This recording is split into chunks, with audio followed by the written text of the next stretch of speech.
every age mankind attempts to fabricate great works at once magnificent and impossible. On desert sands, from mountains of stone, a pyramid. From flying buttresses alone, a wall of light. A chapel ceiling screaming one man's ecstasy, one man's ecstasy. Miracles them all. China's and the small, Stonehenge, the Parthenon, the Duomo, the aqueducts of Rome.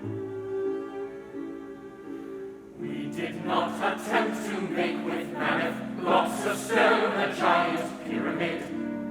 No, not a pyramid. No Gothic walls that radiate with light. Our task was to dream upon and then create a floating city. Floating city. A human metropolis, a complete civilization. Sleek and fast, at once a poem and the perfection of physical engineering. At once a poem and the perfection of physical engineering.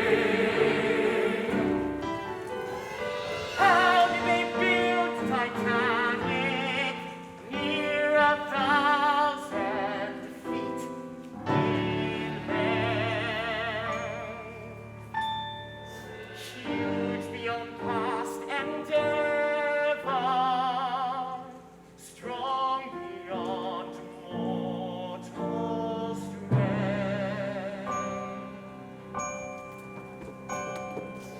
46,000 tons of steel, 11 stories high. She's a great palace floating, quiet as a lullaby. Southampton, England, Wednesday, April 10th, 1912, 6 o'clock a.m. Very well, my darling, I'll be back before a fortnight has passed.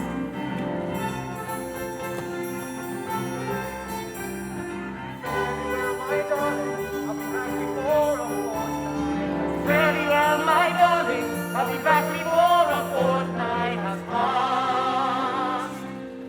Got it! Stalking off the bottom. Fleet, look out off the Majestic. Harold Bride, wireless operator for the Marconi International Marine Signal Communications Company Limited.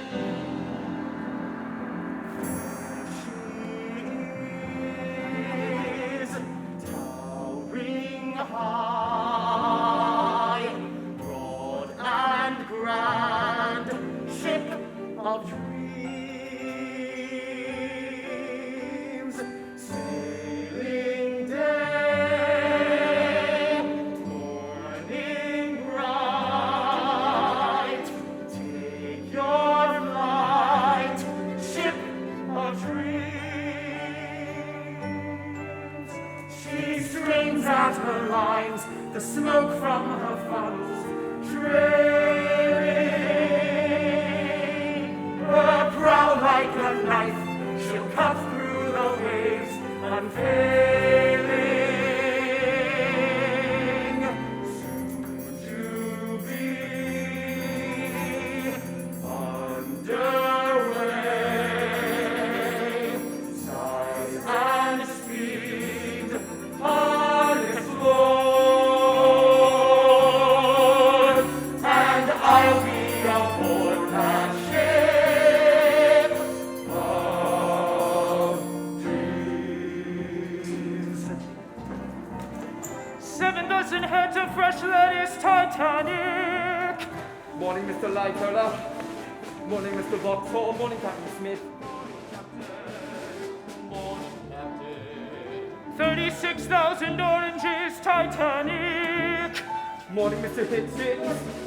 Morning, Mr. Murdoch. Morning, Murdoch. Morning, Captain. Mr. Pittman, please complete the lifting of the freight and prepare for the holding of the service. Aye, Captain. There she is, towering high, broad and grand, ship of dreams. 42,000 fresh eggs, Titanic. Sailing down, morning bright, take your flight, ship of dreams. 122,000 pounds of meat, poultry and fish, Titanic. 40 tons of potatoes, 11,000 pounds of marmalade, 37,000 bottles of wine, beer, and spirits, Titanic. 55,000 china dishes and 20,000 crystal drinking glasses, Titanic. One Renault Town carriage motor car, Titanic.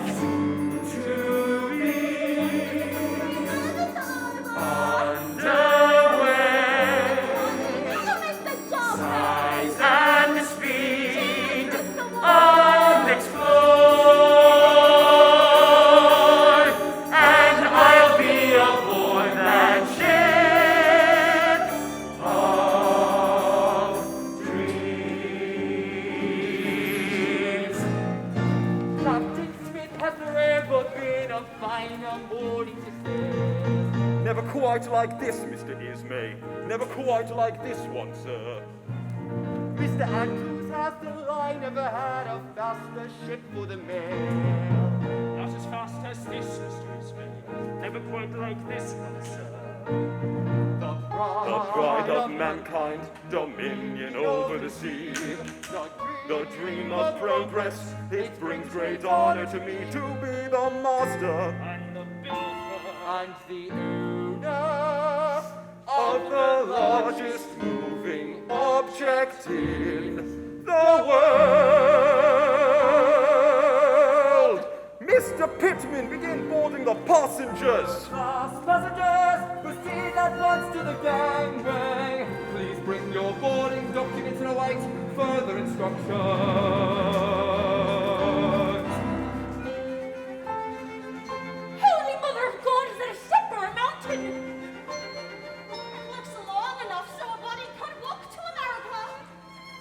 I'm Catherine McGowan, but everyone calls me Kate. Well, I'm Kate too. Kate Mullins. And I'm Kate 3. Kate Murphy. It must be fate then. It's not fate, it's Irish. Are you traveling alone? Not me, I've got a feller. See that good looking one up ahead? I'm planning to marry him. What's that? Soon as I meet him. Get me aboard, call out my name. It's to America we aim. Find a better life we pray to make this trip. Let all our children's children know that this day long ago we dreamt of her and came aboard this ship. For the maiden voyage, for the maiden voyage,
suites on A and B deck are requested to board at this time. Come back, Alice. I want to see them, Edgar.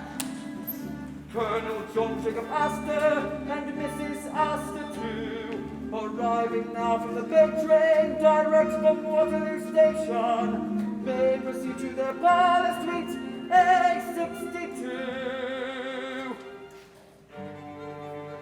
Her name is Madeleine. She's John Jacob Astor's second wife. She's only 19 years old, and now she's married to a prominent man worth over $150 million and 29 years her senior. They've only been married 7 months. She's already 7 months pregnant, and the scandal was such they ran away to Europe to avoid publicity. Avoid publicity.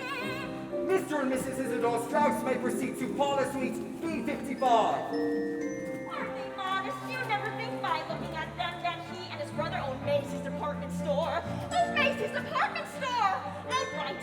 And he was close advisor to President Grover Cleveland and served in the House of Representatives 2 full terms. And now she's alive for 40 years, named Ida. Sad she hasn't been well. So the 2 of them have been wintering in French Piano. French Piano. Mr. Benjamin Guggenheim and party will find his customary suite on A deck. Made his money by smelting gold, spent it like water. $4,500 for the Louis Couture suite, so he can live in luxuriously with his latest mistress. And they call that justice.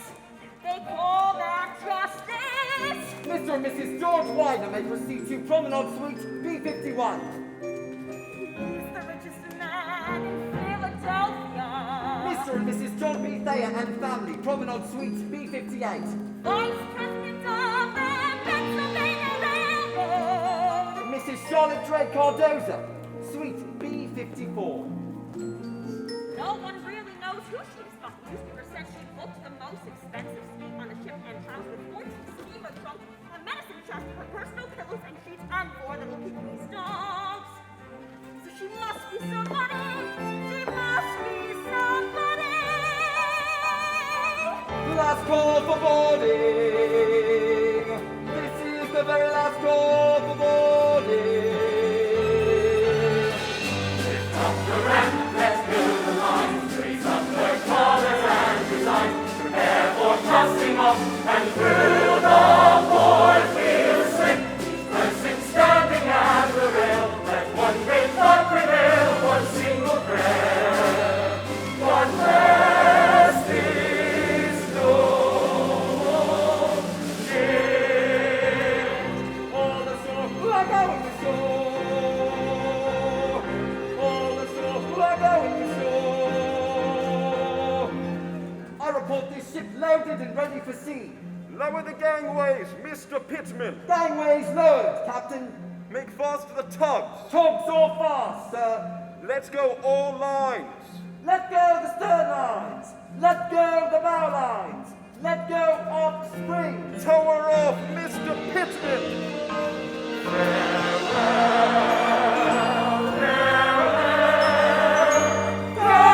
Godspeed, Titanic, on your berth, glide free, as you proud are deep, in your arms I'll keep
I told everyone I was crossing on the Titanic.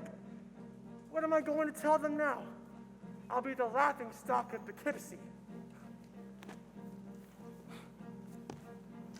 I don't believe it. If that isn't the story of my entire goddamn life.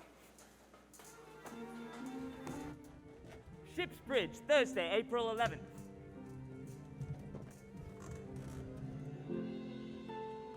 We've cleared Wharf Rock, sir. Thank you, Mr. Murdoch. What's our present course? West by north, 281 degrees, sir. Steady as she goes, Mr. Lightoller. Aye, aye, Captain. What's our present speed? 19 knots, sir. Maintain 19 knots, Mr. Murdoch. Aye, aye, sir.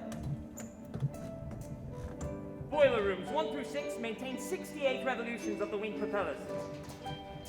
DJ!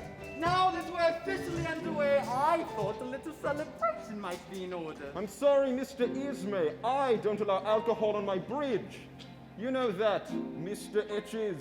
Yes, sir. I do. Technically speaking, DJ, it could be considered my bridge. Not at sea, Mr. Ismay. I'm terribly sorry, sir. This bottle seems to have gone completely flat. I couldn't possibly allow you to drink it. Would you like me to fetch another, Mr. Ismay? Oh, never mind. Let it go. Thank you, sir. Again, my apologies. Thank you, Mr. Etches. Yes, well, with or without champagne, I want to toast our ship, the Royal Mail Steamer Titanic. Nearly a quarter-mile in length, she's bigger, grander, and safer than any ship in history. The greatest achievement in transatlantic navigation since that very first crossing 420 years ago. Ah, Andrew, I'm glad you're here. I was just congratulating the three of us on our magnificent contribution to the 20th century. Progress, gentlemen. I give you progress. I trust you'll excuse us, Mr. Ismay. We have our duties. Tell me, EJ, what's our present speed? 19 knots, Mr. Ismay. Really? I would have expected us to be going faster than we've cleared land. I want us to make New York by Tuesday afternoon. Tell me, Andrew. I understand that 22 knots will be necessary in order to complete a 6-day crossing. In your expert opinion, is Titanic capable of that speed? Come, Andrews, you're the one who built the thing. Are we capable of 22 knots? Capable? Yes, sir, I'm sure we are. Possibly a bit more push, 23 perhaps, but... Excellent, sir. I'm very pleased to hear it. But it is customary for a maiden voyage to proceed prudently. It's the maiden voyage that creates news, damn it. And I intend for this one to create a legend. So answer me straight, man. When can we expect to run at full speed? When the captain orders it, sir. Then we must persuade him to do so, mustn't we? In point of fact, Mr. Ismay, I was about to give the order when you walked in. Mr. Murdoch, increase speed to 20 knots. 20 knots. Aye, aye, sir. Increase steam, Mr. Bell. Give us 71 revolutions. 20 knots. Well, it's a start, I suppose. Carry on, gentlemen. Watch your compass, Mr. Lightoller. You're drifting off course. I don't think so, sir. Don't argue with me, man. If I say you're off course, then you're bloody well off course.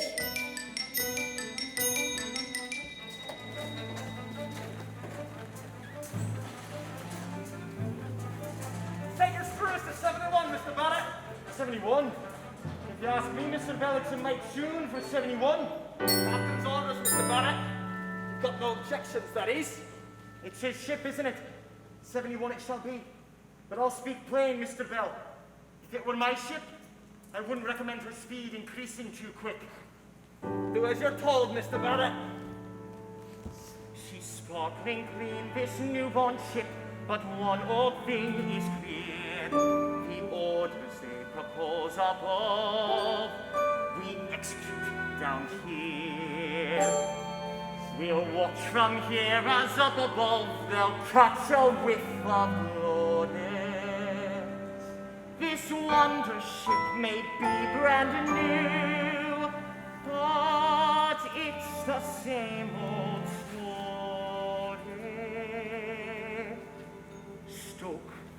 The fire in the hold is the men draw back.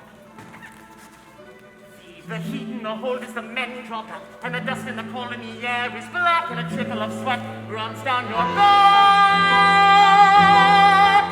And what are the boys from the Midlands doing here?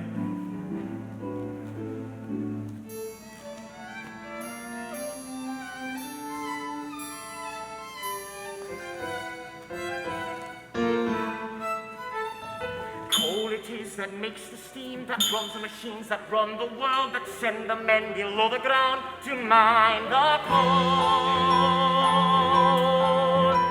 each day. From Leicestershire and Nottingham, us lads who work down in the pit knew if you got above the ground you'd save your soul. Somewhere, get out of the pit, and westward I knew I could run, and ship out to sea, and there my new life was begun. And the screws were turning at 71. It became my dream to go out to sea. Further out from the mine you couldn't be. But born to the coal, there's no place for you elsewhere. You trade a life of dank and gloom to shovel in the boiler room, but now you're 7 decks below a lady's dainty feet. And nothing has changed, there's nothing a miner can do. The pit and your mates turned into the hole and the crew. And the screws were turning in 72.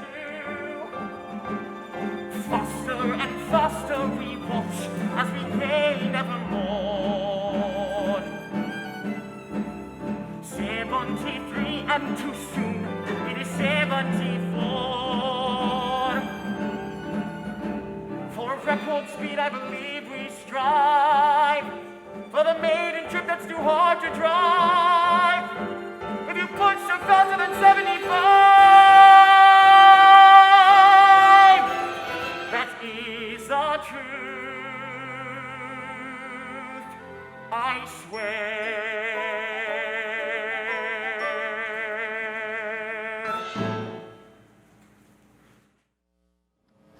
D-Day, Thursday, April 11th.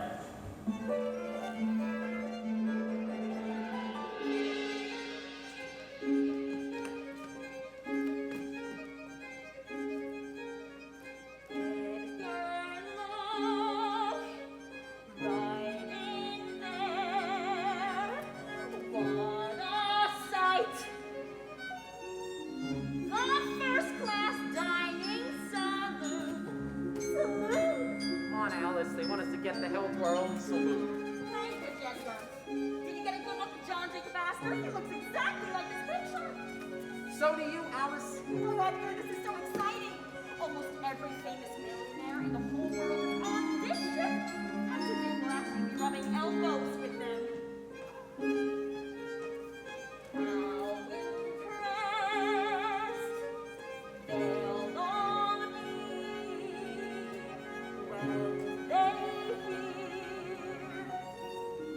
all that you know about hardware. Yeah, well, I wouldn't exactly count on rubbing elbows with them, Alice. They won't let us peasants in second class go anywhere near the people in there. What's the point of being on the same boat if we can't hobnob with them? It's bad enough we have to make do with that dinky cabin they gave us with those 2 silly little bunk beds. You don't have to use the top one, Alice. Calm down, Edgar. I'm telling you right now, I'm going in there.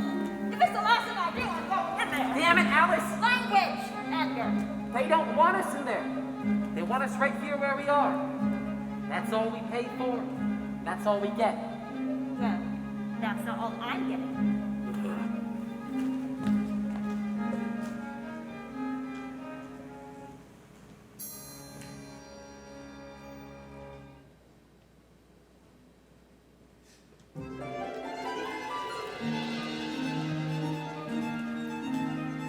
Because look there, through that glass, there's first class. For all your posh, smart people. Rich people, you mean? Of course they're rich, darling. They're Americans. Can't you just imagine what they'll all be jabbering about? All those things my father lives for. International banking, venture capital, cornering the markets, you know. That sort of thing. How would I know that sort of thing, Caroline? My father never had a corner on the market. All he ever had was a market on the corner. I warned you, running away with me would be education. Caroline, aren't you thrilled? Finally now, you'll see what second class looks like. Oh, Charles, I love it when you're sarcastic. It makes me feel like we're a real married couple. Why not? That's what we would be if your snob of a father had permitted it. And that is exactly what we will be the minute we arrive in America. Darling, considering our living arrangements, everyone on board thinks we're already married. Hey, you know perfectly well we would have had separate cabins if I could have afforded them. Yes, but separate cabins would have meant separate beds, Charles. Yes, well, we had to make do with what we had, didn't we? You don't suppose we'll burn in hell for it, do you? Stop worrying, darling. In America, it's not a sin at all. What isn't? Saving money. The dinner seating for Thursday, April 11th is now being served in the first-class dining saloon. My dear Mr. Latimer, prepare to greet our clientele. Our meeting is imminent. Our having just rung the dinner bell, it won't be a novelty. We mostly have seen them all before. Prepare for the usual. You should be aware of what's in store. We've served them on the bold and the oceanic, the rhythmic and majestic entries. The same, there's nothing changed. Mr. Astor takes his toast dry. Mrs. Strauss likes the crabs with the sauce on the side. And the Wideners love kidney pie. Bring it hot, if it's not, they'll be fit to be tied. They are accustomed to the best of all that money buys. The world of free enterprise has given this privilege to the rich. When they're idle, they're entitled to the luxury which we provide. That's forever the source of our pride, which is why we're always there with a special form of fare for every hungry millionaire. By now they've all arrived. We're sailing aboard the greatest ship that ever sailed the seas. The hull and the keel imperviously stronger by degrees. Magnificent crystal chandeliers, magnets for all the floors. The ceiling is Jacobean, hardly for the world adores. Remarkable world. If it can be put in a face, it's more remarkable place this is. EJ, you haven't told us how many miles we covered yesterday. 484, Mr. Ismay. But are you pleased with that? Yes, it's much better than I expected for the first day. In that case, I'm sure we'll do even better today. Begging your pardon, Captain. Mr. Hitchens has requested our course. Increase speed, Mr. Murdoch, to 21 knots. And tell Mr. Hitchens to set course for west-northwest 292 degrees. But that's the northern track, sir. I'm well aware of that, Mr. Murdoch. It will save both coal and time, at least 3 hours. 3 hours! Well done, EJ! A fella's invented secret film, he calls it cellophane. Another has built a parachute for jumping out of an airplane. Remarkable things when they savor out the human brain. What a remarkable age this is. The dinner seating for Thursday, April 12th is now being served in the first-class dining saloon. EJ, we're all quite anxious to know yesterday's mileage. 519, Mr. Ismay. Much better, EJ. I'm sorry to disturb your meal, Captain. Who the devil are you? Second wireless operator Bride, sir, with the Marconi International Marine Radio Telegraphy and Signal Communications Company Limited. What is it, Mr. Bride? Message, sir, from the finesse liner Rappahannock, 4 days out of Halifax. She reports an iceberg. Thank you, Mr. Bride. I can read. Keep the captain's table pristine. Here we seat the elite whom we happily serve. Here they dine on fine French cuisine. It's the creme de la creme's exclusive preserve. It's the pleasure of the leisure class's greatest wits to be where the captain sits when taking their dinner on the sea. Giving deference to their preferences is our chief art. We play a part in a perfectly working machine. You should ever be aware this is a privilege great and rare, a special burden that we bear in our respective lives. The dinner seating for Saturday, April 13th is now being served in the first-class dining saloon. Mrs. Astor, I understand this was your first time in Europe.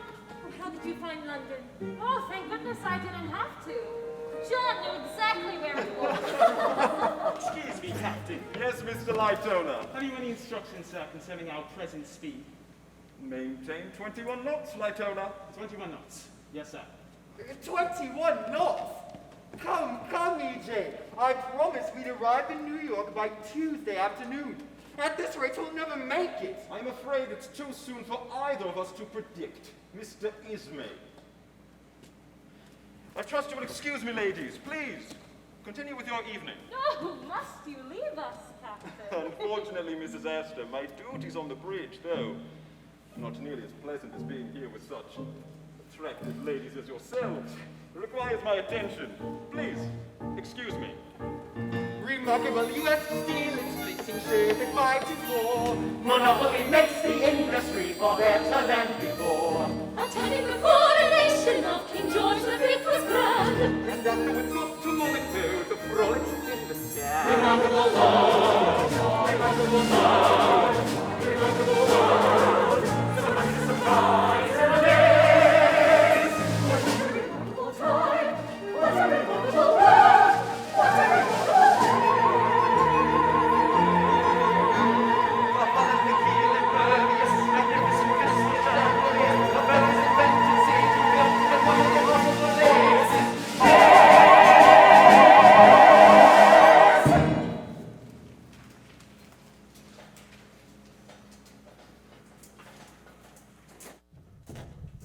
Ship's Bridge, Saturday, April 13th.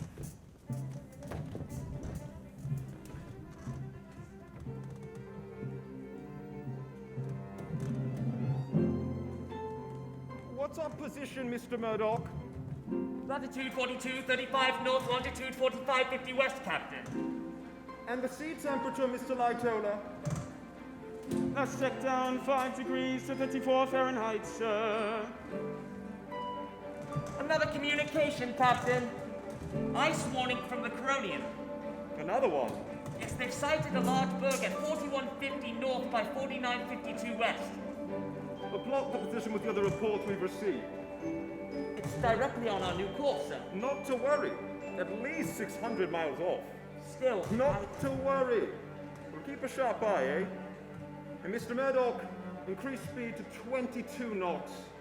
22, Captain? Yes, let's do everything we can to avoid bringing Mr. Ismay to the bridge again. Yes, sir.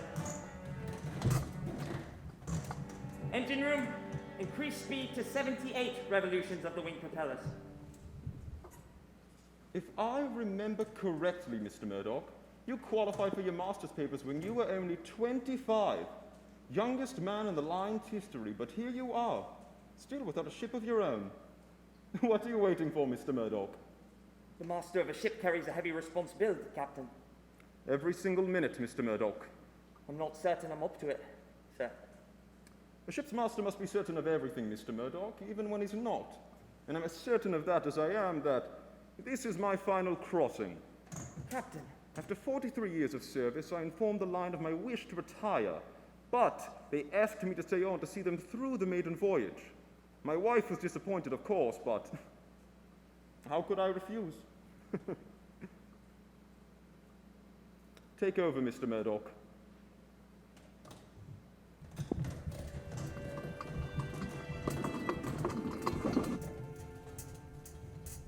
Thousands on board, each in his class.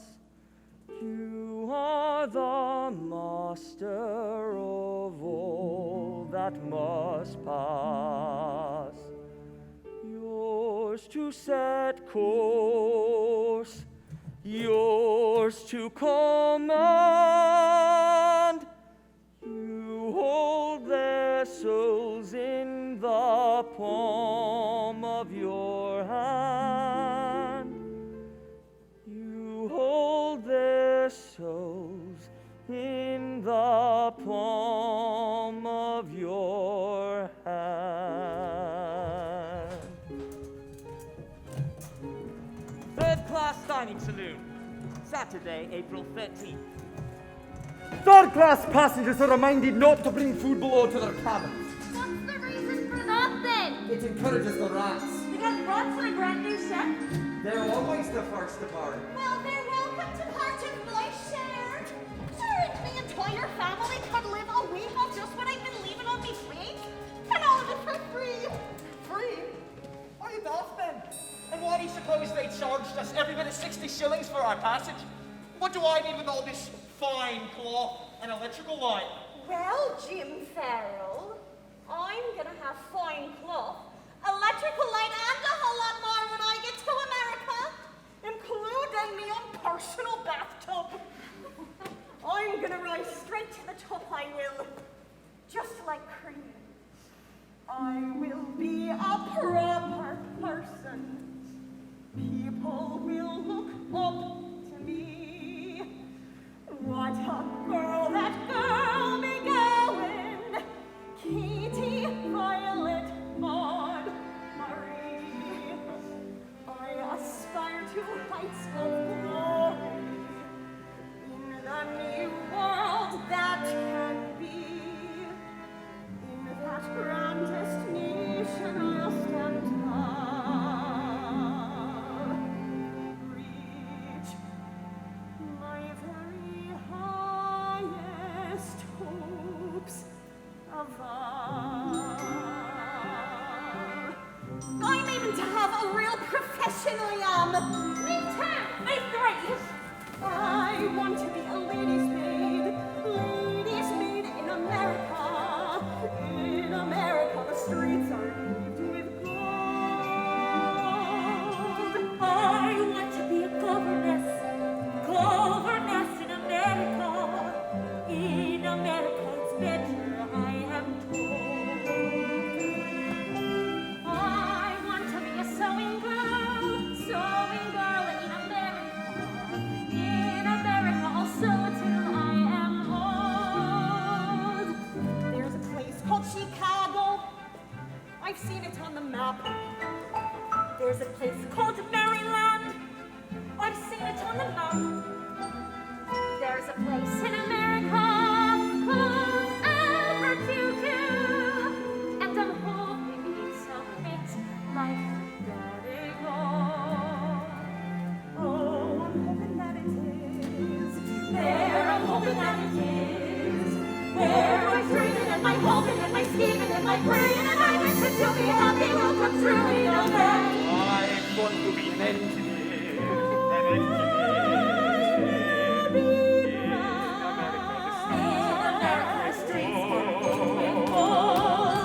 I want to shop the call my own.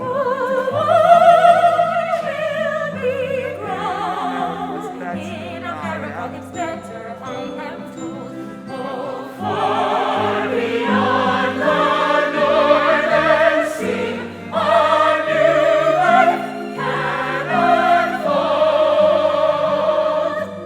and I'm planning that it will. Oh, I'm planning that it will. Where am I dreaming and my hoping and my scheming and my praying and my wishing to be happy will come true. You know that. I want to be a millionaire in America.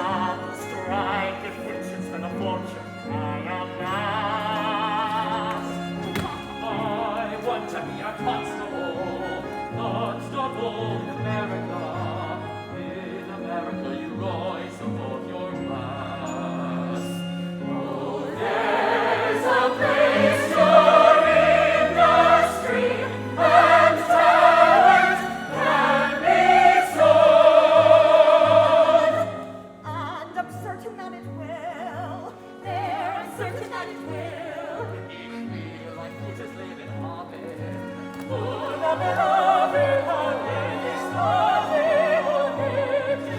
Where my dreaming and my hoping and my scheming and my praying and my wishing to be happy and I want to rise above myself.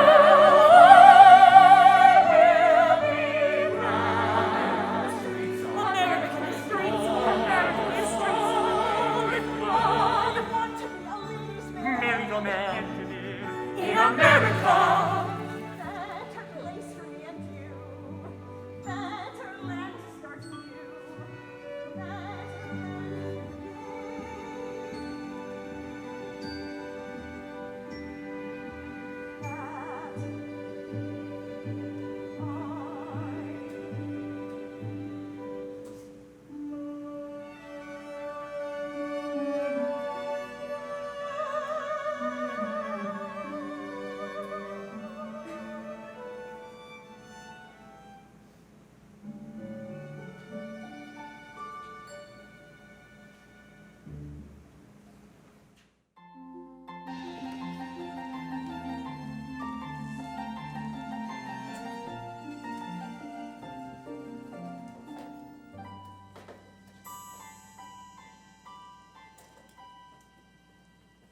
Caroline, shouldn't we be changing for dinner?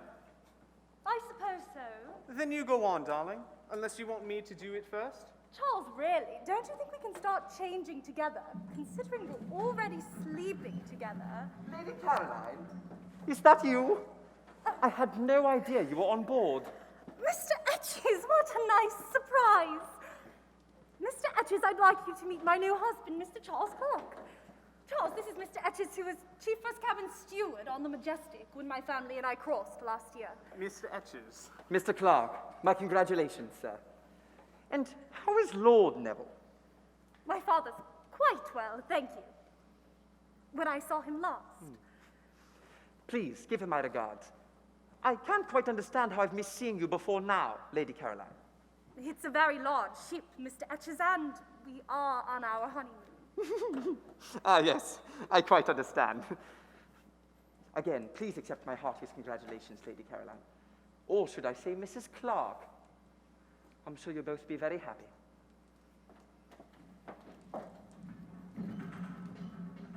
You couldn't quite say the words, could you, Lady Caroline? What words? Second class. Really, Charles, you're being quite idiotic. Well, why? Because all your father ever saw when he looked at me was the son of a greengrocer from Maida Vale who went to the wrong schools and who will never be good enough for his precious daughter, even if he won the bloody Nobel Peace Prize. No, because you're being quite idiotic. Well, thanks very much.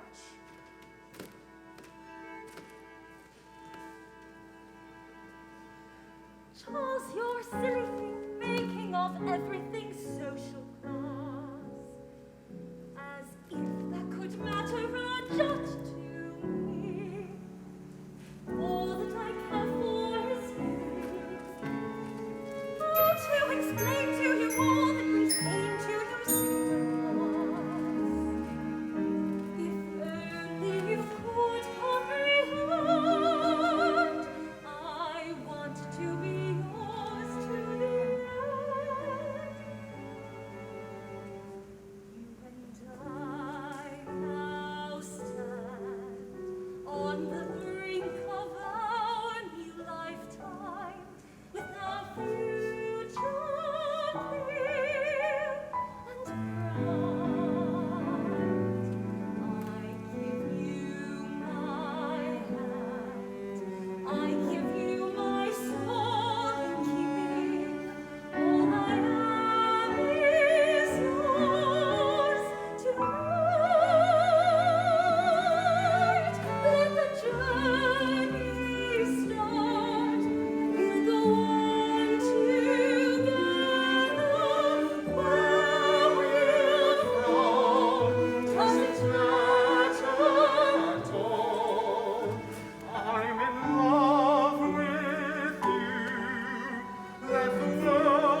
Bridge, Saturday, April 13th.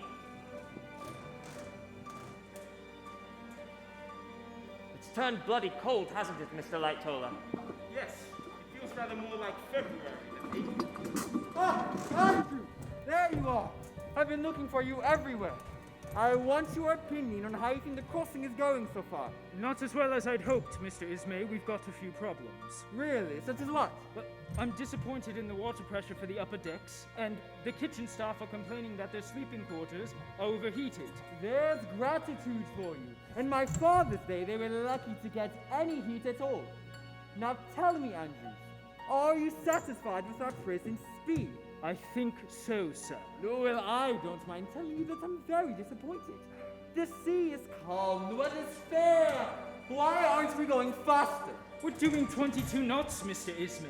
That's better than any White Star ships ever managed. Answer me straight, Andrews. You chaps at Holland and Wolf built the Cunard ship too. Was Titanic intentionally designed to run slower? I really must protest the implication, sir. When your father ran the line, he demanded safety and comfort before speed. Cunard may get them there a little faster, yes, but White Star gives them a far better ride. It's a new world, Andrews. These days, people want speed above everything else. Americans would gladly lose London over the rail if it was arriving in New York a day soon. Mr. Ismay! Is there something you wanted, sir? EJ, I was wondering if you can now predict with any certainty arriving in New York by Tuesday afternoon. I can only say it's possible. Possible. But it's imperative, damn it.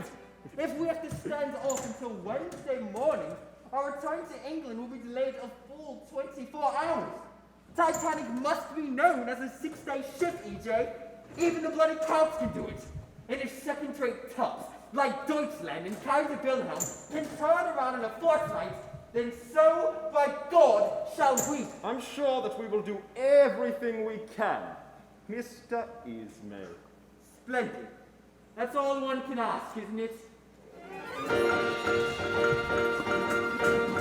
Radio Room, Saturday, April 13th.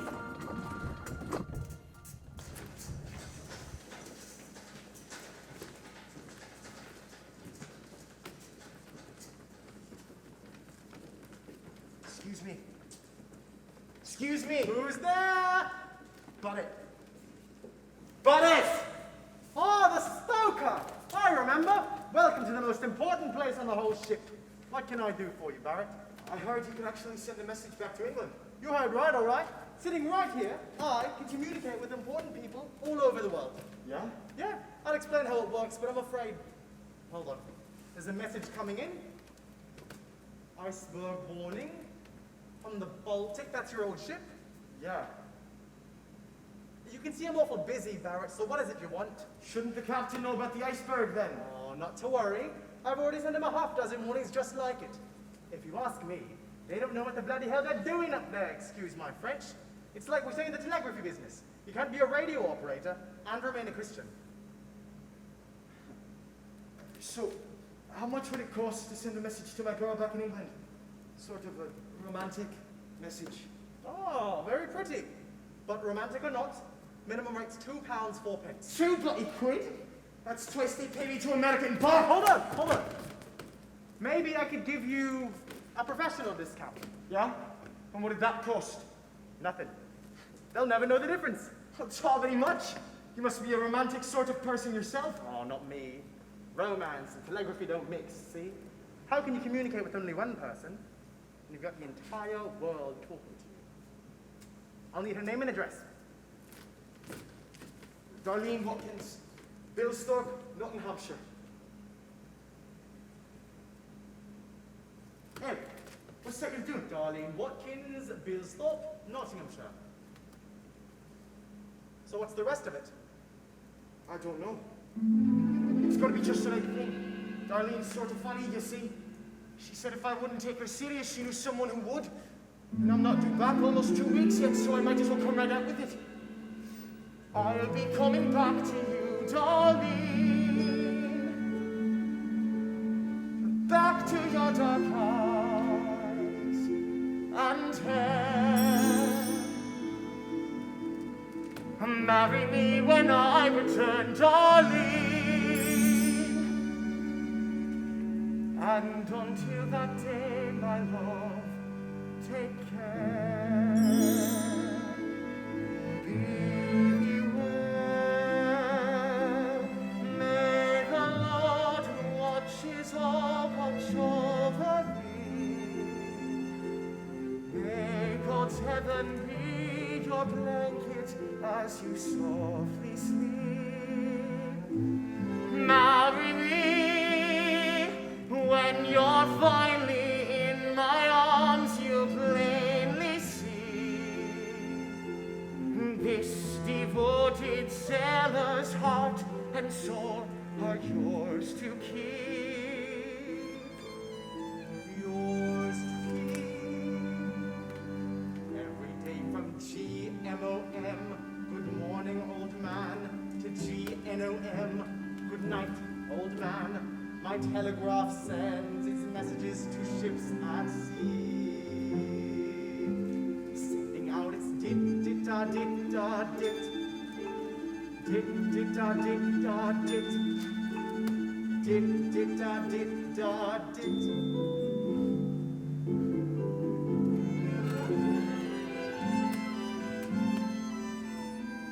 I was young and shy, detached and sad, spent my days indoors, a homebound lad, hardly spoke, few friends, I kept myself to myself, quite alone. Then I found Marconi's telegraph. It could span the planet's width by half, 50 yards, 2,000 miles, the same, touch the spark, sound the tone, and the night was alive with 1,000 voices fighting to be heard, and each and every one of them connected to me.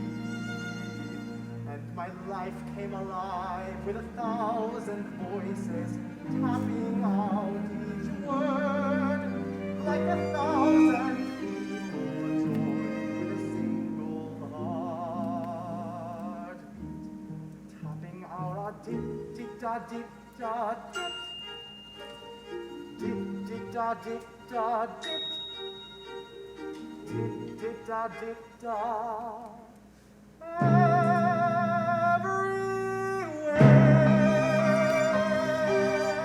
Marry me,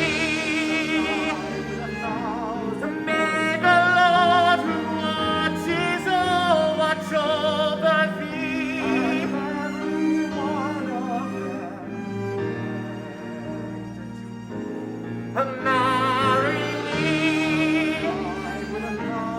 may God's heaven be your blanket as you sleep.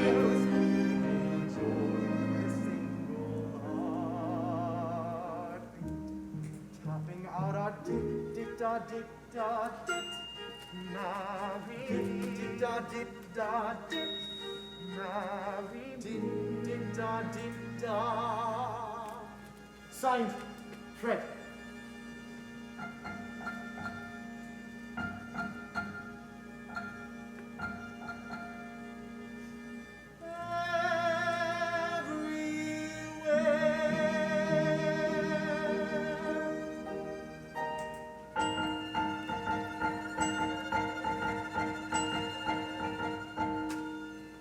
Message received.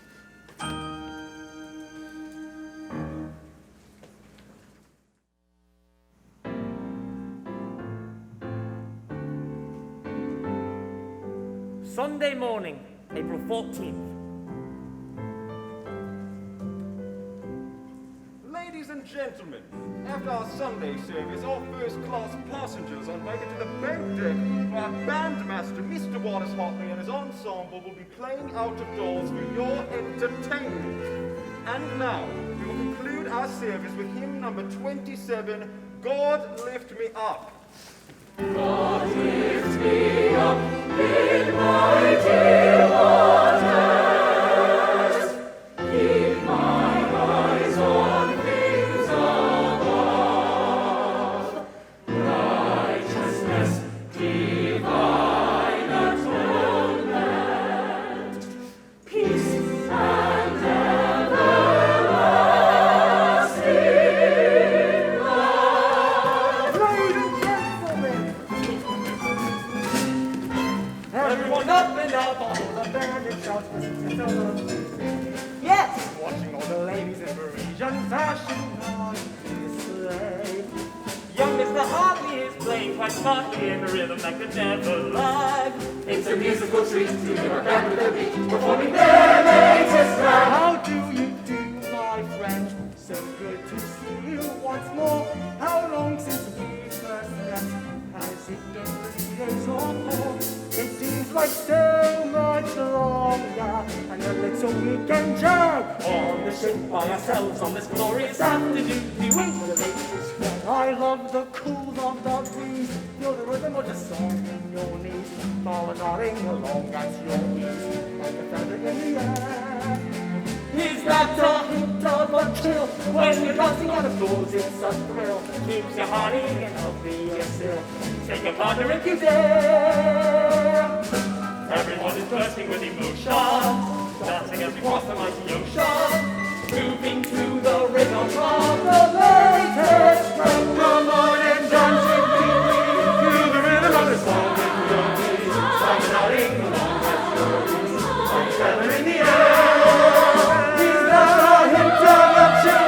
When you're dancing on the floor, it's a thrill. Keeps you hearty and healthy still. Take a partner if you dare.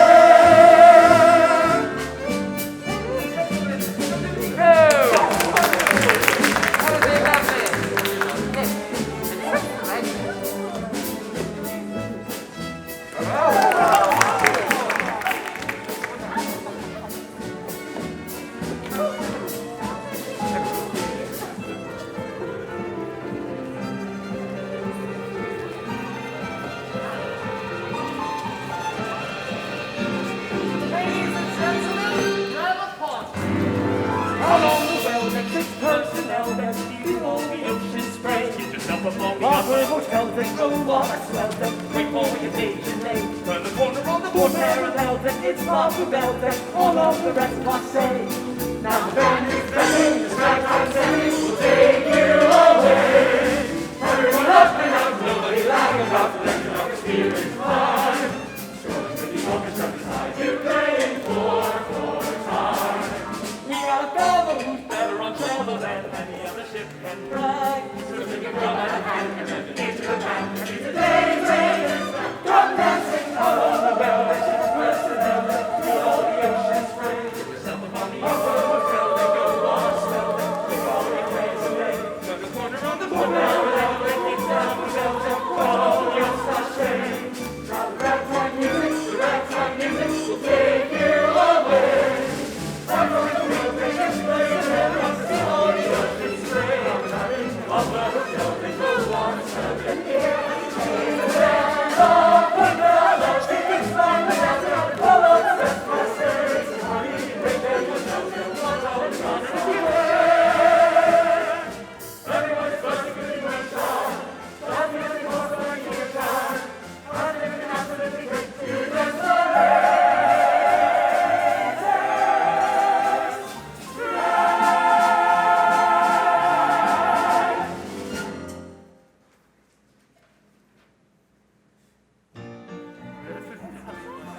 What have you been up to? Afternoon dancing. Afternoon dancing. It's what they call a tay dansant. Back home, it's what they call a crack at... Language, Edgar. Come on, little girl. I don't really think we belong here. Applesauce, Edgar. I have danced with the first class, Edgar. It was all such a dream come true. That class isn't for our kind, Alice. That won't do. Haven't you noticed, Edgar? These days, nobody's any better than anybody else. Take the Winders of Philadelphia. I stood right next to them, Edgar. They have this extremely handsome son, Harry, the Harvard man. I'll tell you the God's honest truth, Edgar. I'd let that boy marry our Lucy in a second. Oh, that's half the battle. You can make fun all you want, Edgar. But I want more out of life than Indianapolis, Indiana. That's why I arranged this trip, Alice. To show you the world. I don't want to see the world, Edgar. There are too many other places I'd rather see first. There are hotels on islands, Edgar. Great resorts near a sandy beach. That's a world that's beyond our income and our reach. That's because you've always been satisfied with only one dinky little hardware store instead of branching out. How do you think all those millionaires got all their millions, Edgar? Why don't you just calm down, Alice, and enjoy what we have? Please don't tell me never.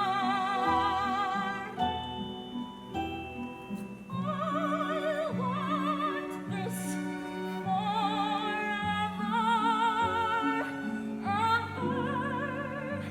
There's a new world around us, Edgar. Won't you ever give up that view? I want more than we've got now, Edgar. Why don't you?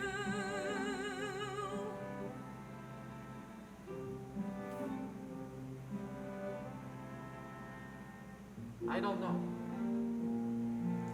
What do you suggest we do about it, Alice? I don't know. I'm going for a walk now, Edgar. I have to be alone for a while.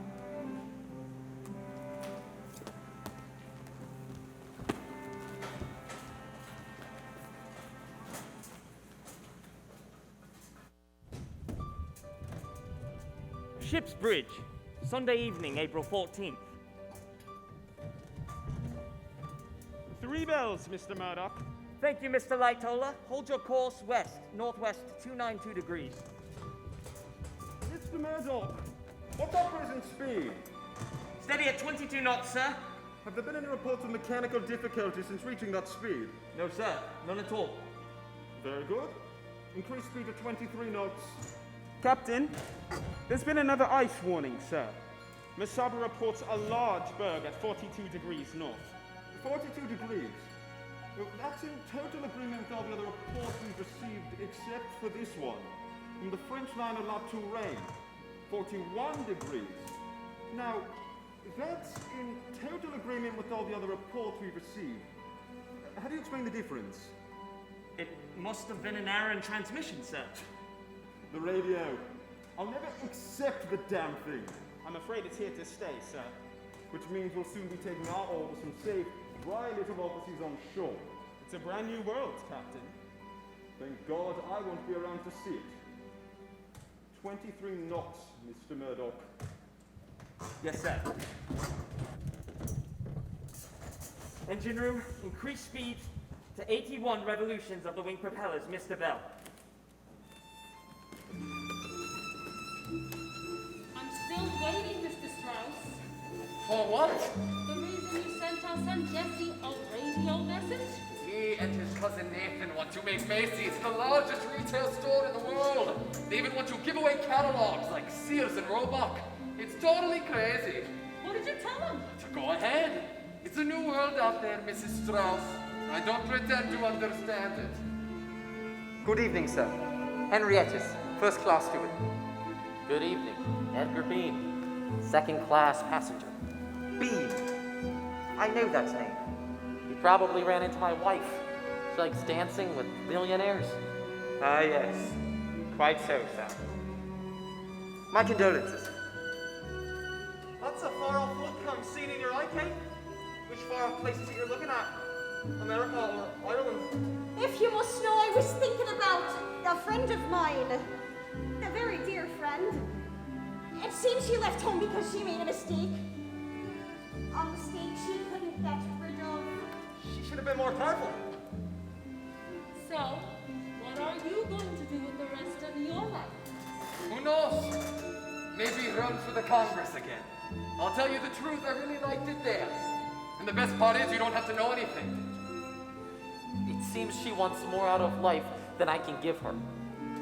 Isn't that always the way, sir? I had a wife once. What happened? Nothing, I still have her. In all my years, I never saw it so calm. Is it my imagination, or are we going faster than ever before? If my friend were here instead of me, Jim, what would you say to her? Well, I'd say, what would I call her then? We're all named Kate, you know that. So I'd say Kate. Do you know what the father is? What a sad question. What do you take her for? He refused to go with her. Decent work being hard to find. He probably didn't want to lose his job. Or his wife.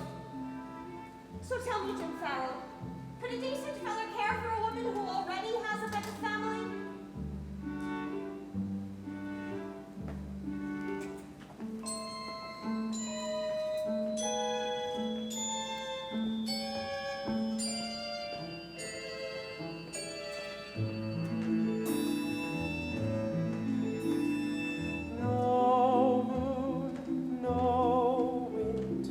Nothing to spy things by. No wave, no swell, no line where sea meets sky. Stillness, darkness, can't see a thing, says I. No reflection, not a shadow, not a glint of light meets the eye. And we go sailing, sailing, ever westward on the sea. We go sailing, sailing, ever on go we. It's a beautiful night, Mr. Strauss, even though there's no moon. Look at all the stars. Can you find the Big Dipper? The Big Dipper? I can't even find our own stateroom.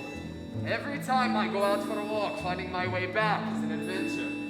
Maybe you should have breadcrumbs. Can you feel how good it's getting, Mrs. Strauss? All in the past, people all around. Would you like me to get your first sword? What? I may never see you again. No, thank you.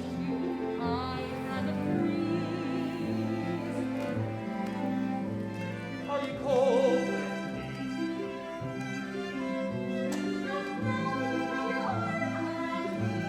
What I do? You're a funny one, Kate McGowan. Funny, thanks very much. Come right out with what you want. And you find that funny, do ya? What kind of girl do you think I am? You think I need to be told what I want? Life's too short for that, me boyo. The weather's quite changed, Mr. Lightover. Yes, sir, it's been very cold. Only 1 point above freezing. Ocean temperature's down to 31 degrees, Captain.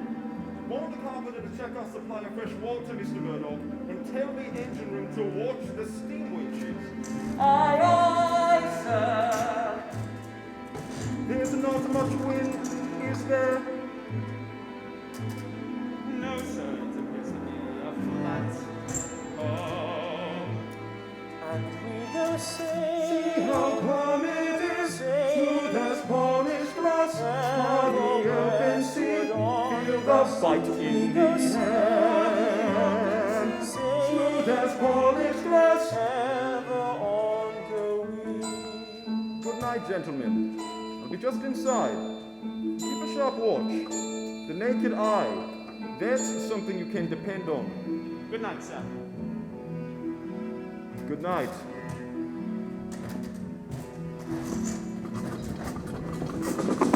Crow's Nest, this is the bridge. Keep an eye peeled for ice.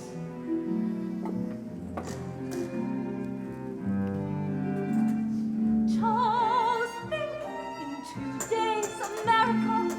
What's the first thing you're going to do when we get there, darling? After marrying me, of course. Apply to the sports desk of an important New York newspaper. I'm sure they can use a journalist with my experience. But you don't know anything about American sports, do you, darling? Not so terribly complicated, really. Their football is similar to our rugger.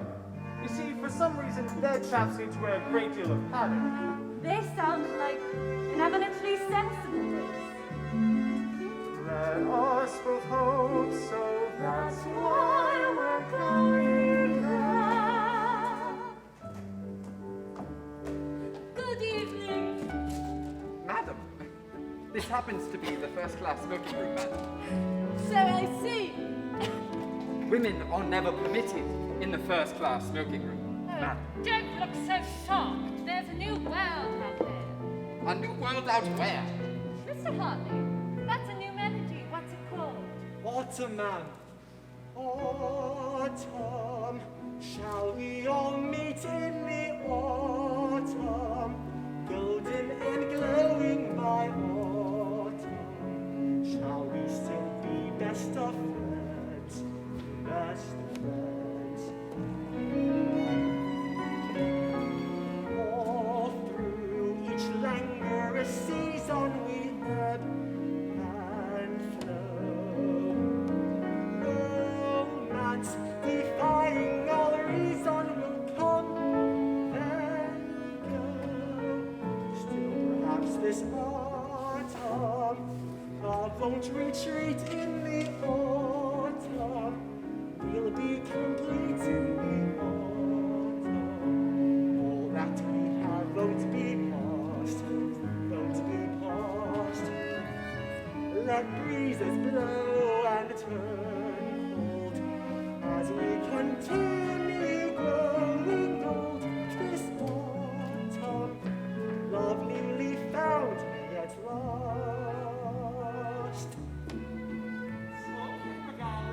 What modest thing are you going to say to me next then?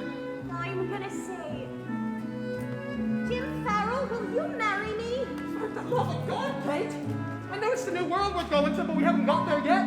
Well, you didn't know what a man to say. You can say yes. We're gonna need each other when we get there, my boyo, and me baby's gonna need a dad, so we better settle it right now. Will you say yes then? Well, I might as well. Chances are you're going to know anyway. No, Kate. You're just going to throw me down and kiss me. Ahead we plow into the darkened night, can see the bow, how then to search with only starlight.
The night he's alive with 1,000 voices. No, no. The screws were turning at 81. Screws were turning at 81. The screws were turning at 81. No moon, no wind. Dear Mother of God! Iceberg right ahead! Thank you, Mr. Lightoller. Hard a starboard. Hard a starboard. The helm hard over, sir. Engines full astern. Full astern, sir. The bell's reacting, Mr. Murdoch. 2 degrees to port. The distance, Mr. Fleet. A quarter mile, maybe a little less? 9 degrees. 10. 11. A full point. Turn. Turn! Jesus, Mary and Joseph. Look at the size of it. Looks like the rock of bloody Gibraltar. It's going to pass a starboard, sir. Yes, it's all right. I think we're going to miss it.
Latitude 41 minutes, 44 seconds north by longitude 50 minutes, 24 seconds west, 11:47 p.m.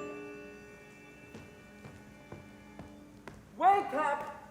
Wake up! Mr. Edges, why have we stopped? I couldn't say, Mr. Strauss, but I don't suppose it's anything much. Mr. Edges, is something wrong? I don't think so, ma'am. Just following orders. Wake up! Wake up! We've gated below the waterline on the starboard side. How bad is it then? I don't know yet. All stations, damage report. The exact time of contact was 11:40 p.m. One of us can enter it in the log. Then we've nothing to worry about, have we? Report, Mr. Murdoch. We've struck an iceberg, sir. Starboard side. We don't yet know the extent of the damage, but have taken the liberty of rousing the passengers. I want them on deck and wearing life preservers. At the very least, we could use a drill. We've never had one, have we?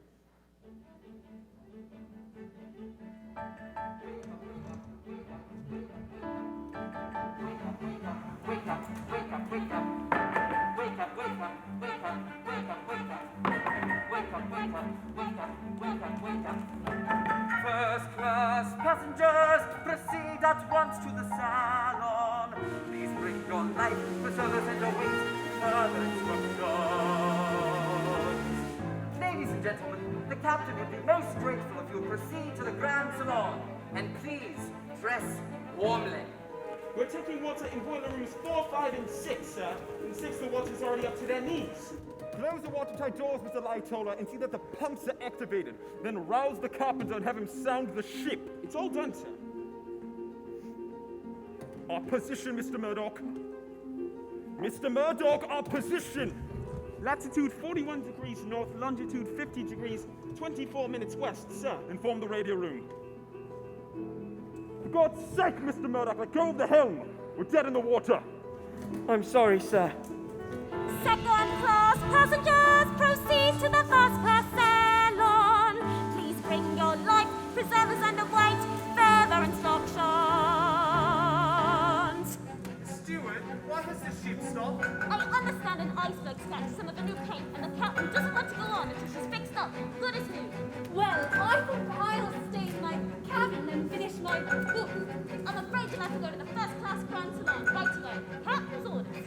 Come on, here's your chance to mingle with the swells. Please, you must get your life preservers right away. There's no time to lose.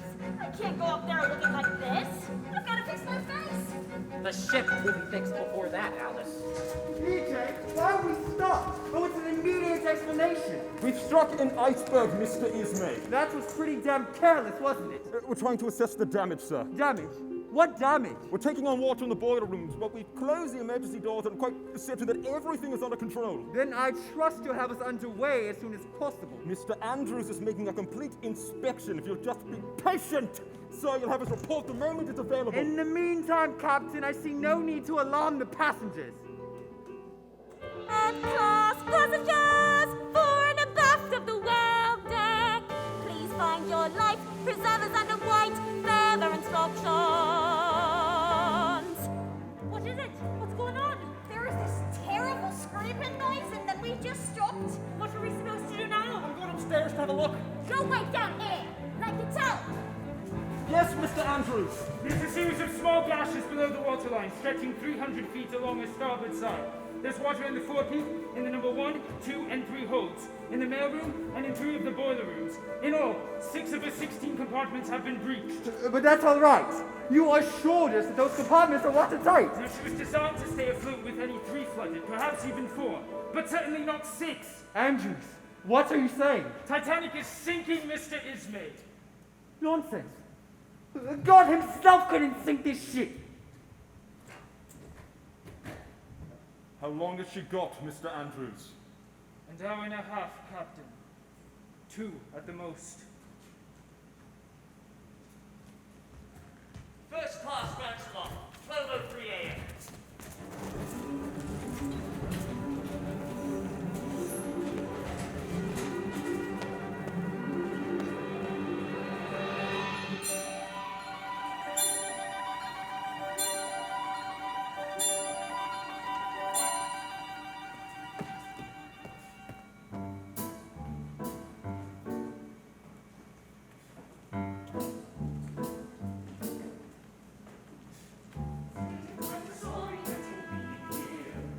Recently awakened from a dream, on the iceberg, every crystal bright as a star. Dressed in your pajamas in the grand salon, looks to be bizarrely extreme. Things could improve if the steward opens the bar.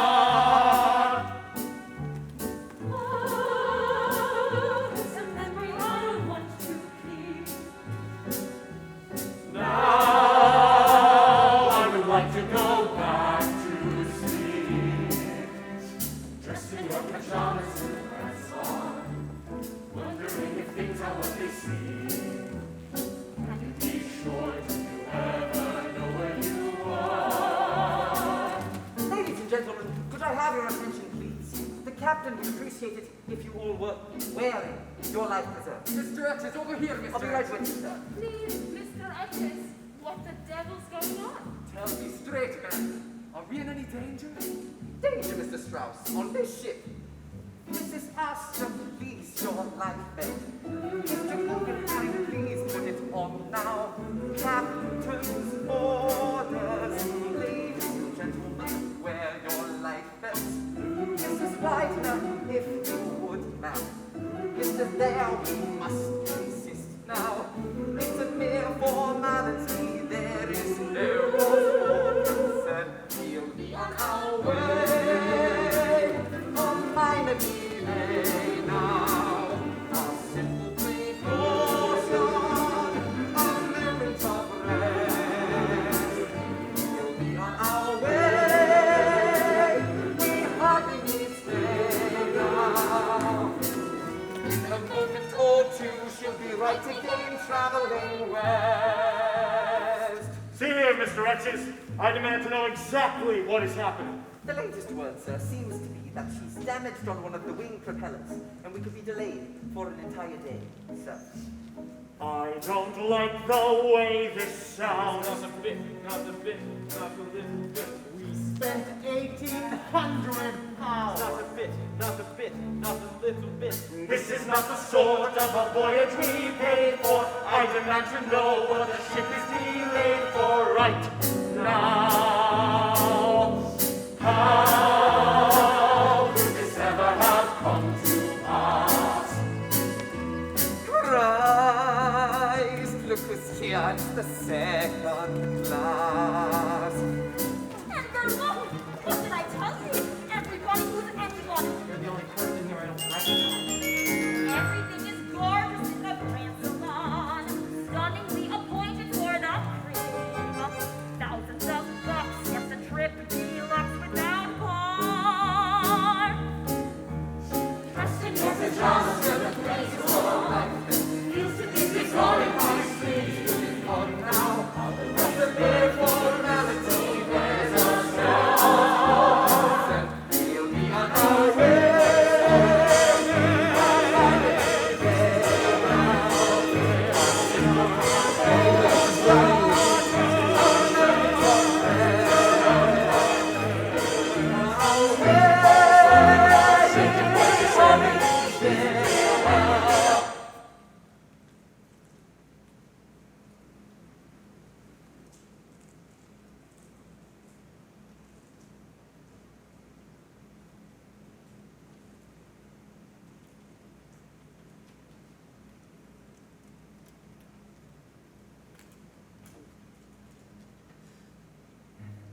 Mr. Guggenheim, please, upstairs now. Mrs. White, if you would, ma'am, please share formality. There is no we'll be on our way.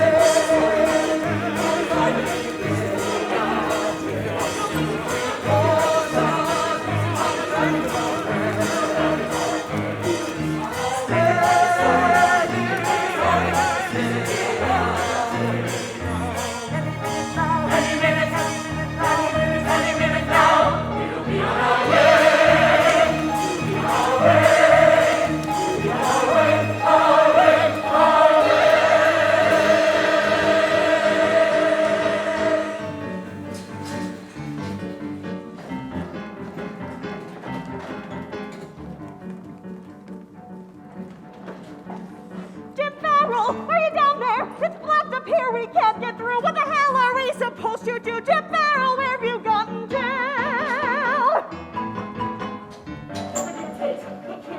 There's water running on the floor. She's coming underneath the door, and I think behind it there's lots more. It's 2 foot deep in the men's dormitory. The boat's sinking. What are we supposed to do then? Drown with all the other rats? Don't be daft! There's lifeboats! They're up there! I've seen them in a snapshot! Me too, Kate! Me three, Kate! How the hell do we get up there? How the hell do we get through that gate? How long are we supposed to wait? Who the hell is looking out for us? What are you people doing here? Don't you know the ship's on her way down? Who are you then? Frederick Paddock, Stoughton. We've got to go up to the lifeboats. What do you think we're trying to do, man? We're gunners for sure if we can't get to those lifeboats. We'll have to find another way, all right? What other way? I've never seen no other way! I know one. I snuck up to the radio room yesterday and I didn't get caught neither. How could such a terrible thing happen to such a marvelous ship? It's a marvelous ship. Hurry up before we all drown! You wait and see. We're gonna end up having to swim to America.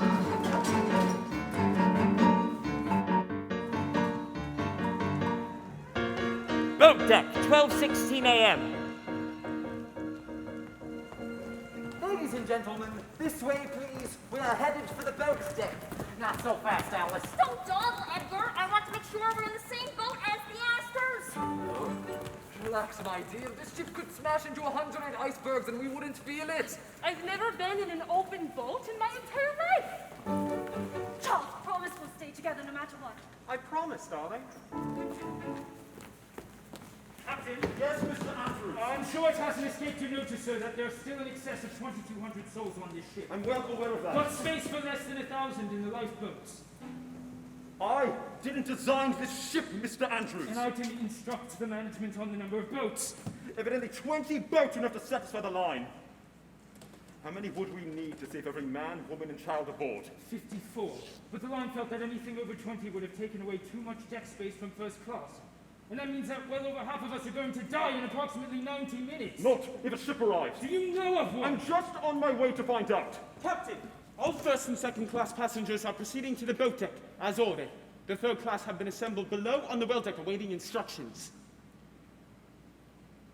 Captain, I don't think the passengers and crew fully comprehend the predicament yet. You'll have to tell them, of course. Tell them what, Mr. Andrews? That more than 1,200 of them are already dead? I think not, sir. There would be general panic. They'd kill each other in order to survive. Awaiting instructions, Captain. What? I want you up top in charge of loading the boats. But the third class passengers, sir, they're all down below. That's not your concern, Mr. Lightoller. Carry on. Yes, sir. Are you taking it upon yourself to decide who lives and who dies? I'd remind you that while you are the captain, you were not hired to play God. Then let it be God who decides. It would appear that God is already leaning towards the first class. How so? They're the closest to the lifeboats, aren't they? Then perhaps they'll even the score by sending us a ship.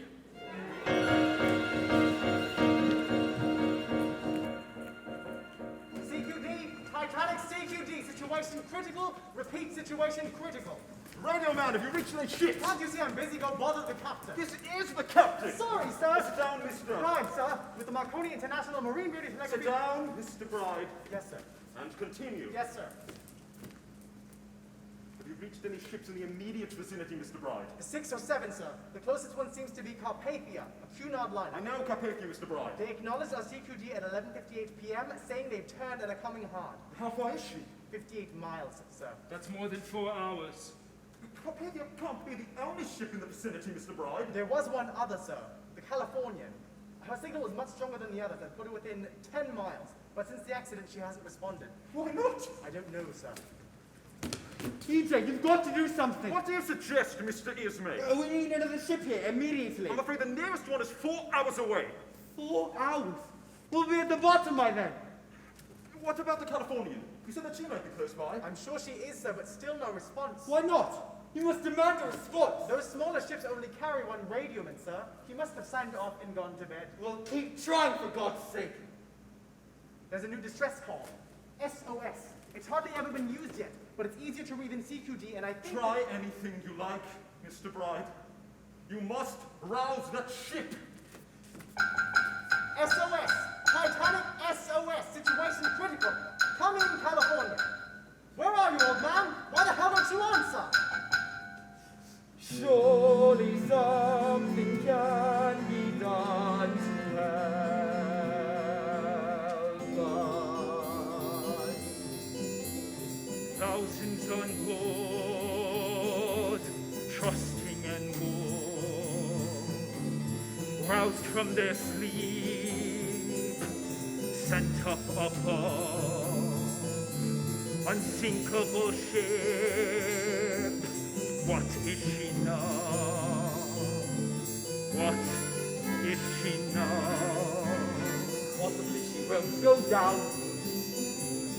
Possibly she'll stay afloat. Possibly all this could come to an end on a positive note. Not unless the ship could fly. Not unless we all sprout wings.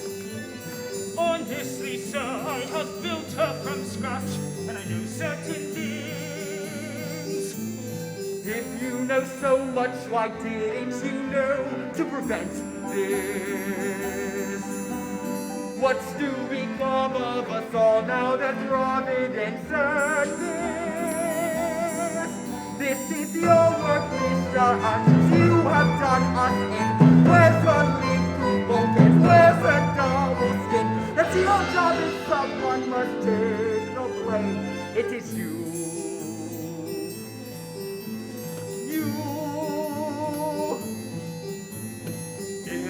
stricken folk, held in our care, living their lives, dreaming their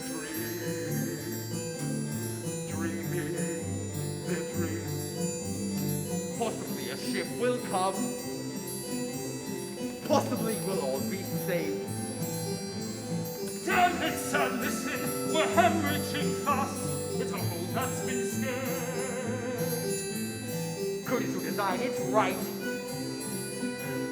Whoever to steal that's rips. Is me unjust in the business of building? It's God who sinks ships. Best and the captain who sailed us straight into disaster. Oh, now it's the captain's turn, pray, who urged him to go faster. Why, then thank you, Mr. Weasley, for your contribution. Fountain's great for some the timing is perfect. Now help us, please, if you can. Who got the speed and to break every record? Who had to keep all the millionaires happy? How dare you, Smith? I will not stand here indicted. Who ignored warnings of icebergs when sighted? Who so refused to extend up the bulkhead? You saw to give the first class bigger state moves. And to undermine the position of captain. And who took the course to one north for the season? And who kept insisting we land there for sooner? And who should And who had to have got the largest and Who did it? Who did it? Who did it? Who did it? Who did it?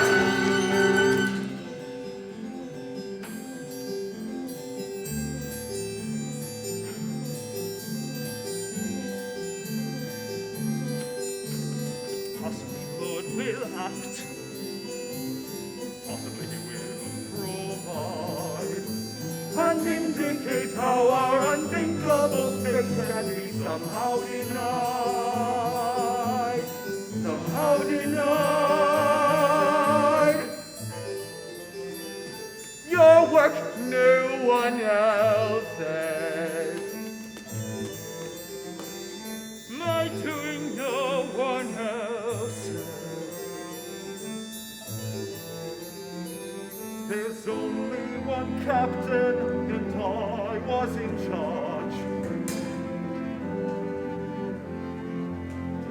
This is my ship, no one else's.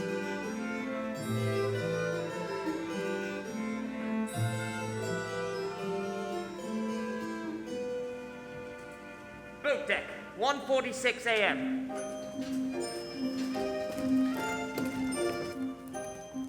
Women and children will commence boarding the lifeboats. Men will please stand back.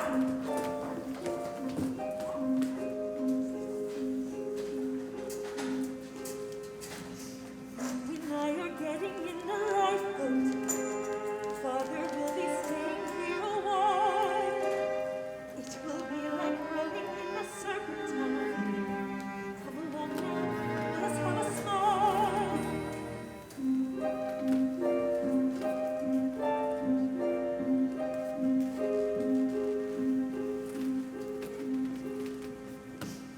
Go along now, mother, to the lifeboat. Don't even see it, I'll be fine.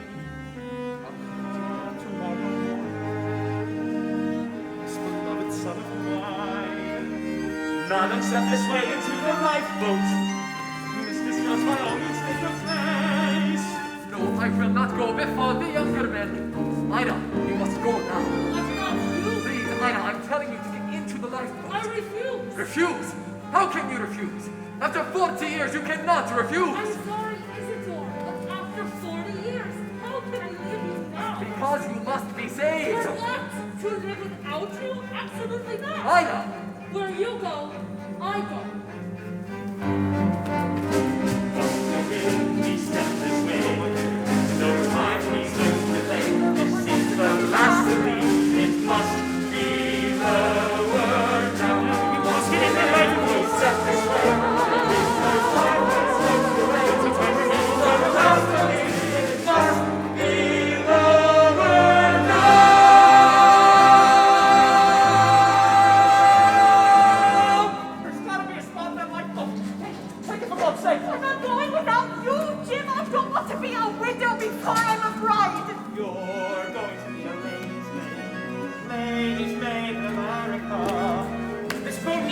man of yours. You, Mr. Fleet. Yes, sir. Thank you, sir. You, Stoker. Right, sir. Can you row a boat? I don't know, sir. I never tried. I can row, sir. I was a fisherman by trade. Then get in, man. Hurry. That I will, sir. Thank you, sir. Sorry, mate. Good luck to you, mate. Get into the boat, Alice. Oh, Edgar, I'm sorry about all this horrible Alice, things. do as I say, damn it! I love you, Edgar. Why did you give up your seat to that? You're living in a place now. He's a passenger, isn't he? They're the ones who've been paying our wages.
That water looks colder than a polar bear's keister.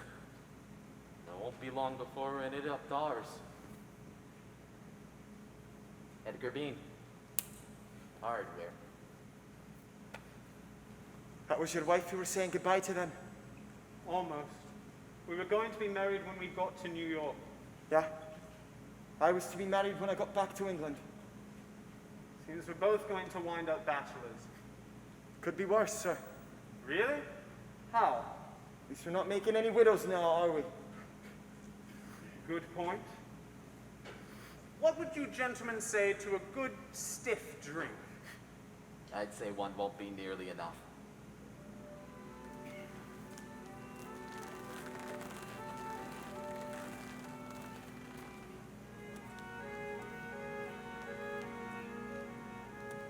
20 boats have been launched, Captain. Thank you. You have a remarkably sunny disposition, boy. How old are you? 14, sir. I was a cabin boy at 14. What are you called? Edward, sir. Really? So am I. All of the first-class ladies, except one, are safely away, Captain. Thank you, Mr. Etches. I'm afraid most of the gentlemen we know are still aboard. There's no hope, I suppose. I see. Who could have imagined it, sir? Everyone said she was unsinkable. Mr. Ismay was fond of boasting that Titanic was her own lifeboat. That must have been before he used one of the little ones to save his own skin.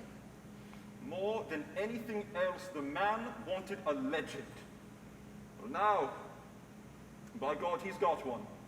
Captain, I want you to know that I take full responsibility. I was the ranking officer on the bridge at the time of... If I were a fit master, I'd have rammed the iceberg head on. We'd have staved the bow, perhaps lost a few people, but the ship would have survived. I'm sure you did what you thought best at the time, Mr. Murdoch. You expected more of me, sir. You had every right. But your expectations were misplaced. The truth is, I've been uncommonly lucky. In my 43 years at sea, I've served on them all of the White Star ships. And in all that time, I have never been in, nor ever seen a shipwreck, nor any other calamity worth speaking of.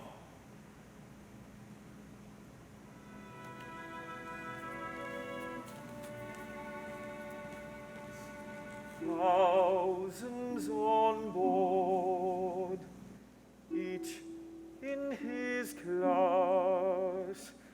You are the master of all that must pass. Yours to set course, yours to command. You hold our souls in the palm of your hand. You hold our souls in the palm of your hand.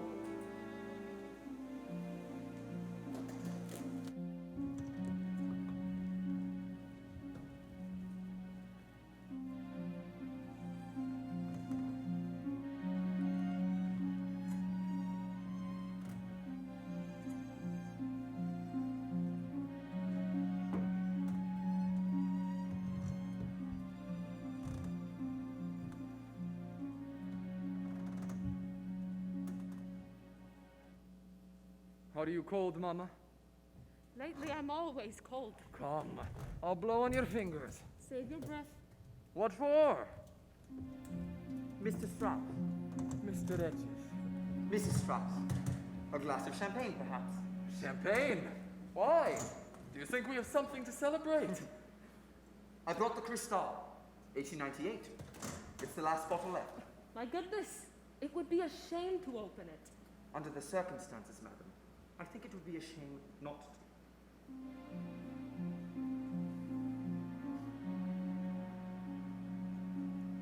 Won't you join us for a glass, Mr. Etches? Later, perhaps, sir. I still have my regular people to attend.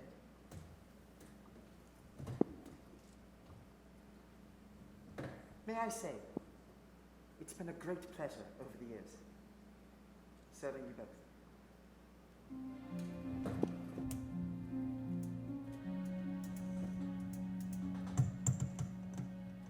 To us.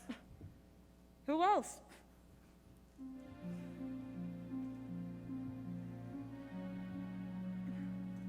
You know, you're still a pretty good-looking fella. I would have to be, to keep such a beautiful wife. Still, the way I love you still lives lives in my heart. After all of the years we've been together, Holding our love still, the way you move me still feels as it did when you first became mine, whispered the words, I will. I loved you then, and I love you still. no one else could play your role. Forever near my mind. Companion of my soul, I won't turn from you. I learn from still. Fortune changes, Still, always we've known that the promise we made kept us as one, and will. I loved you then, and I love you.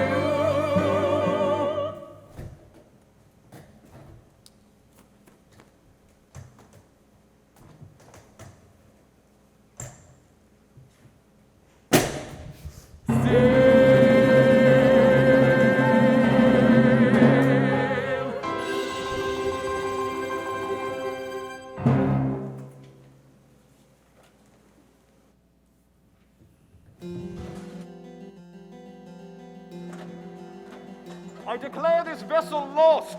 From now on, it's every man for himself. Just a cursory look at the blueprints here shows the weaknesses that we have missed. How the water poured in a 300-foot gash and caused the bow to flood and to list. And then it flew to the top of separate watertight compartments and began to overflow. Because the walls in between the compartments are too low.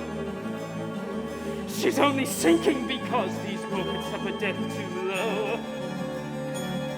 But here's a thought. Take a line and extend up the walls to the brink. It's just a small redesign. But once it's done, then I know she can't sink. Like this.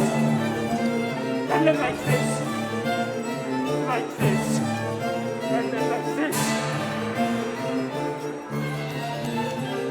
Mr. Andrews, aren't you going to make a go of it? Mr. Andrews!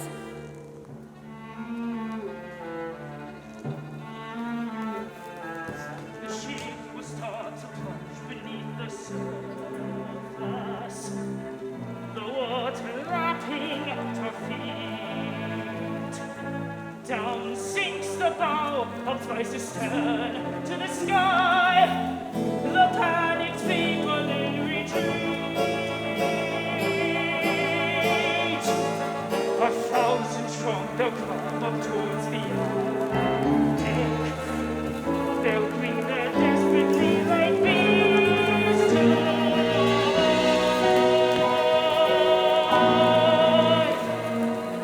They'll have lost, doomed to the lost at the mountain and more, still alive. A few of them will live from the railings, as one by one they'll drop away. More than 250 feet they will fall, and after that I cannot say. I will not say.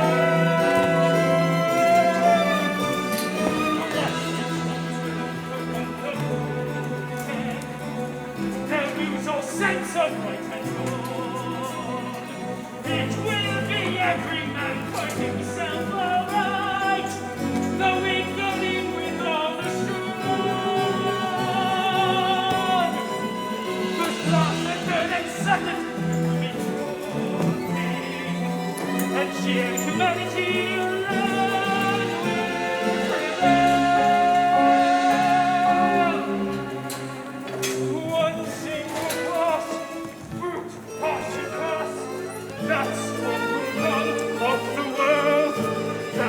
set sail.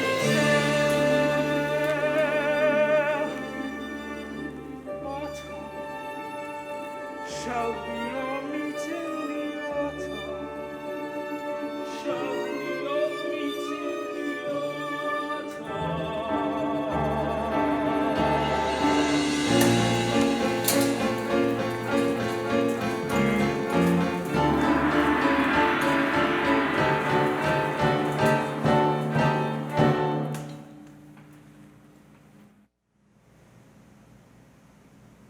The Carpathia, April 15th, 1912, 8:40 a.m.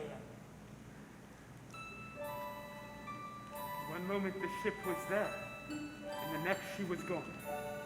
There were over 1,000 poor souls left floundering in the freezing water.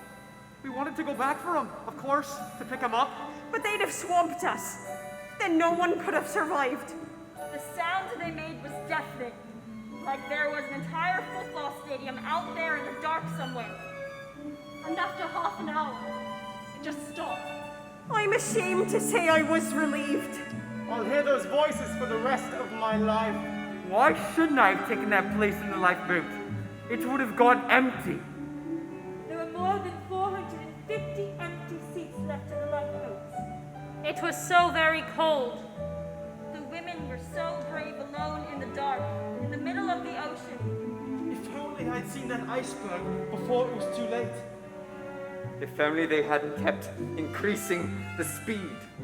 If only the Californian had heard my call. I stayed with Key till the end. They could have saved every man, woman, and child aboard. We were only 95 miles from dry land. When dawn came, you could see ice everywhere. It was all bathed in pink, and hundreds of deck chairs floating in the water. And all of them poor women and children in the third class who never even made it to the boats. All 50 bellboys, none more than 15 years old, went to their deaths without a whimper.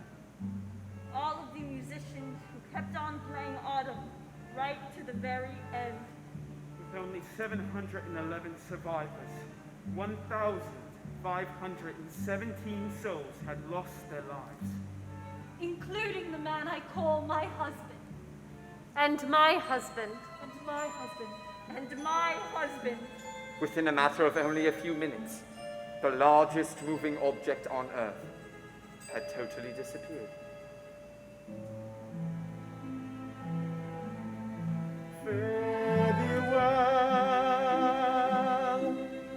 May the Lord who watches all watch over thee. May God's heaven be your blanket as you softly sleep. Softly sleep.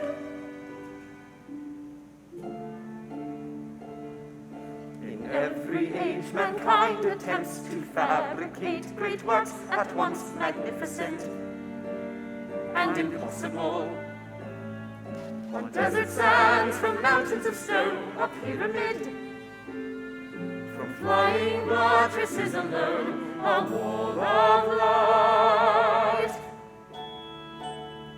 A chapel ceiling screaming one man's ecstasy. One man's ecstasy. Miracles and all, China's endless wall, Stonehenge the Parthenon, the Duomo, the aqueducts of Rome. We did not attempt to make with mammoth blocks of stone a giant pyramid. No, not a pyramid. Nor Gothic walls that radiate with light.